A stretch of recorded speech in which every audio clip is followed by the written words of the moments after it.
สบายดีทุกคนมาลุ้นเบิ่งนำกันว่าหลังจากที่แม่แก้วไปกาสีมาจะได้อีหยังกลับมาแด่อันที่หนึ่งที่แม่แก้วได้มานั้นก็คือนกน้อยนั่นเองทุกคน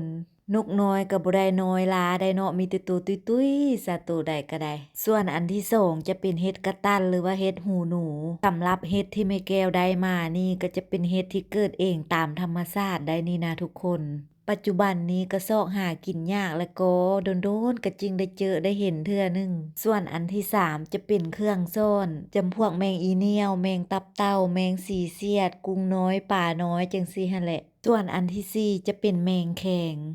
งยามนี้ก็จะมีหลายได้เนาะเพราะว่าเป็นฤดูของมันแม่แก้วหั้นคิดยากก็เลยสิเอามาไว้เฮ็ดตำแจ่วกินส่วนอันที่ห้าจะเป็นผักแก้บส่วนผักแก้บนี้ก็จะมีอยู่บางเขตบางแขงเท่านั้นเองโดยเฉพาะก็จะมีอยู่แต่แถวทางภาคเหนือเนาะถือว่าเป็นอีกผักหนึ่งที่ซอกหากินยากบ่อีหลีอีหลอก็บ่ได้มีให้เฮาได้กินง่ายๆกว่านี้นะผักแก้บนี่ก็ได้ส่วนอันที่หกก็จะเป็นเห็ดบีหรือว่าเห็ดกับแกนั่นเองสำหรับเห็ดบีนี่แม่แก้วก็ถือว่าบ่ได้กินมาเป็นเวลาโดนนานละโดนบ่โดนก็จนจื้อบ่ได้เนาะว่ากินครั้งสุดท้ายปีใดส่วนอันที่เจ็ดก็จะเป็นผักเหือบินผักอันนี้จะมีหลายชื่อเนาะแต่ละเขตแต่ละแขวงแต่ละบ้านแต่ละเมืองก็จะฮ้องแตกต่างกันไปต่างๆนานาเลยส่วนอันที่8ก็จะเป็นผักกูดส่วนผักกูดนี้ก็เป็นผักกูดที่แม่แก้วไปเก็บเองกับมือเลยได้นี่นะทุกคนส่วนอันที่9ที่ได้มานั้นก็คือผักหวานป่าผักหวานก็อ่อ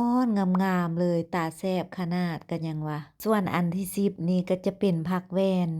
ส่วนผักแวนนี้ก็จะเป็นผักที่แม่แก้วไปเก็บเอาเองอยู่แคมห้วยเนาะเกิดอยู่บ่อนงามๆอากาศดีๆเกิดอยู่บ่อนน้ำสะอาดขนาดเลยได้นี่ทุกคนผักแวนนี่ก็ได้ส่วนอันที่11ที่ได้มานั้นก็คือมากทันทรสนั่นเองมากทันทรสนี่ก็เป็นมากไม้พื้นบ้านเนาะปัจจุบันนี่ก็ซอกหากินยากแล้วก็บ่อีหลีอีหลอก็บ่ค่อยเห็นเนาะนอกจากว่าสิมากินอยู่แถววังเวียงแถวกาสีพี่แหละจึงจะมีหลายและอันที่12ที่แม่แก้วได้มานั้นก็คือผักหญ้าปองผักหญ้าปองนี้อยู่เวียงบ่ปรากฏเห็นมีคนนำมาวางขายเลยเนาะแต่ส่วนอันที่13ที่แม่แก้วได้มานั้นก็คือผักนอกแนกผักนอกแนกนี่ก็เป็นผักที่แม่แก้วไปลงมือเก็บเอามากับมือเลยได้นี่นะส่วนอันที่14จะเป็นมะเขือ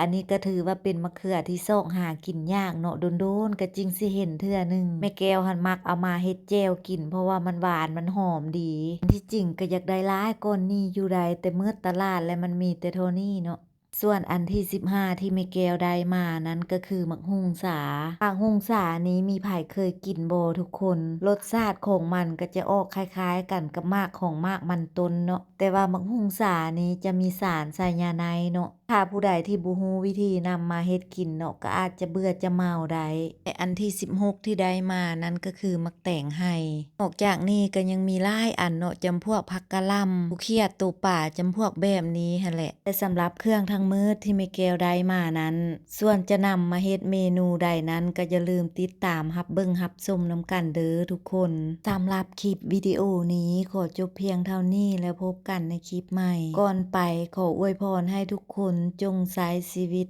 ในแต่ละวันอย่างมีความสุขไปก่อนเด้อทุกคนบ๊ายบาย